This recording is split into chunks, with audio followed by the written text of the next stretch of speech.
Hello and welcome. आज आपण एक exciting time travel करणार आहोत. We're going on a journey to explore something truly fascinating, India's industrial evolution. म्हणजेच आपल्या देशात उद्योगधंदे आणि फॅक्टरीज यांची सुरुवात कशी झाली आणि ती कशी वाढली, त्याची ही एक कहाणी आहे. पण ह्या मशीन्स आणि फॅक्टरीजच्या युगात शिरण्याआधी जरा थांबूया आणि विचार करूया.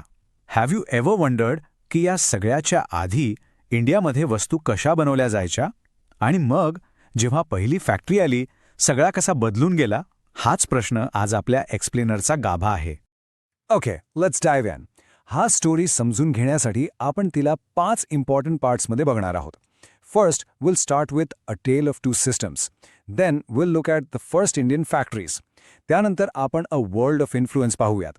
Will meet the people of the mills. आणि शेवटी अ न्यू वीव ऑफ लाईफमध्ये या सगळ्यांचा परिणाम समजून घेऊयात. Ready? Let's go. So, let's begin with our first section, A Tale of Two Systems. इथे आपण फॅक्टरीज जे पूर्वीचा काळ अनुभवणार आहोत. इमॅजिन करा, एक असा वेळ जेव्हा आपले कुशाग्र कारागीर केवळ हाताने अद्भुत आणि सुंदर वस्तू बनवत होते. आज सगळ्यात इंटरेस्टिंग गोष्ट ही आहे की इंडस्ट्रियलायझेशन म्हणजे औद्योगिकीकरण सगळ्या ठिकाणी सारखा नव्हता. Think of it like 2 different stories happening at the same time. ब्रिटनमध्ये ही एक मशीन्समुळे आलेल्या वेगाने उत्पादनाची कहाणी होती, ज्यामुळे एक जागतिक क्रांती सुरू झाली. पण इंडिया, जो त्यावेळी एक कॉलनी म्हणजेच वसाहत होता, इथला प्रवास खूप वेगळाच होता. आपला फोकस पारंपरिक हँडीक्राफ्ट्सवर होता अँड सो आपला औद्योगिकीकरणाचा मार्ग अगदी अनोखा ठरला. आणि याच परंपरागत वाटेवरूनच आपला प्रवास एका टर्निंग पॉइंटवर येतो. द मोमेंट वन वी सॉ द फर्स्ट इंडियन फॅक्टरीज. हा खरंच एका नव्या युगाचा प्रारंभ होता, जेव्हा भारतीय जमिनीवर पहिल्या फॅक्टरीच्या चिमण्या दिसू लागल्या. आणि हे नवयुग केवळ बाहेरच्या लोकांमुळे आला नाही. Not at all. Early entrepreneurs म्हणजे आपलेच काही सुरुवातीच्या काळातले उद्योजक जसे की द्वारकानाथ टागोर यांचा त्यात सिंहाचा वाटा होता. दे वर द विजनरीज. बॉम्बेला एक इंडस्ट्रियल हब बनवण्याचा पाया त्यांनीच घातला. चल हा टाइमलाईन थोडी सावकाश समजून घेऊ so the whole picture becomes clear. The first big milestone was in 1820, बॉम्बेची पहिली cotton mill. Then later the Elgin mill was established in Kanpur. आता पुढे 1860मध्ये हजारो माइल्स दूर अमेरिकामध्ये सिव्हिल वॉर सुरू झाला. तुम्हाला वाटेल त्याचा आणि आपला काय संबंध? वेल ॲज विल सी, त्याचा खूप मोठा परिणाम झाला. आणि शेवटी after the first world war मँचेस्टरचा प्रसिद्ध कपडा इंडियन मार्केटमध्ये परत टिकाव धरू शकला नाही. या सगळ्या घटना एकमेकांशी घट्ट जोडलेल्या आहेत. आता जरा झूम आउट करूया आणि एक मोठा पिक्चर बघूया. In our third section, a world of influence. इथे आपल्याला कळेल की भारताचे उद्योग एकाते विकसित होत नव्हते. No, they were not in a bubble. जगभरात घडणाऱ्या मोठ्या घटनांचा त्यांच्यावर जबरदस्त प्रभाव पडत होता.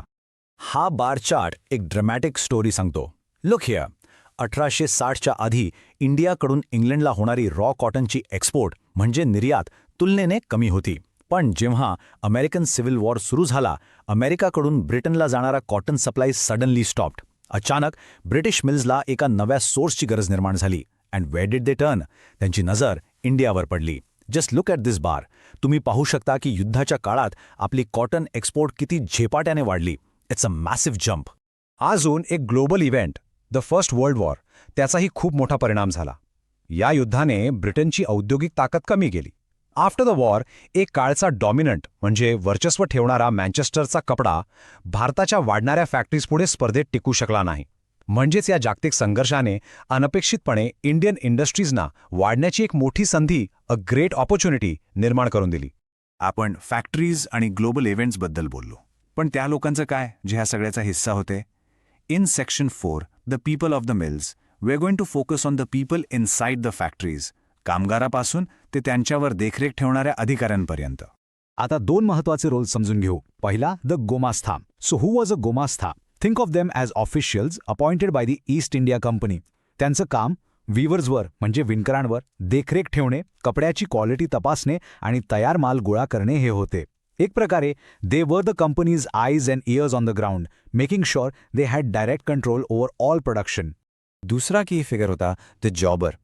जेव्हा नवीन फॅक्टरी सुरू झाल्या, दे नीडेड वर्कर्स, राईट? पण ते कामगार कुठून मिळणार?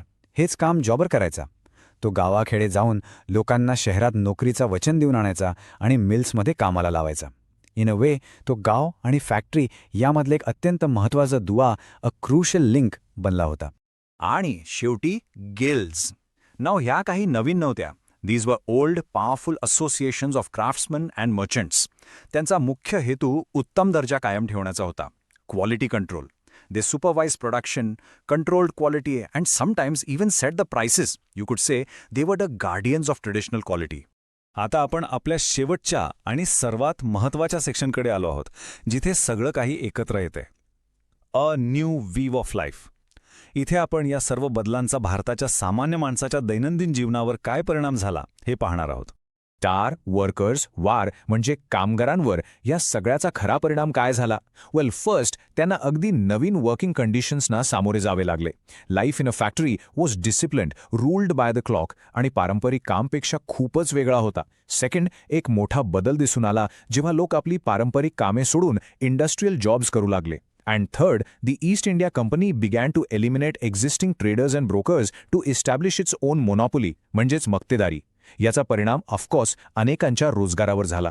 आणि हा प्रवास आपल्याला आपल्या आजच्या प्रश्नाकडे घेऊन येतो, ज्यावर तुम्ही विचार करावा.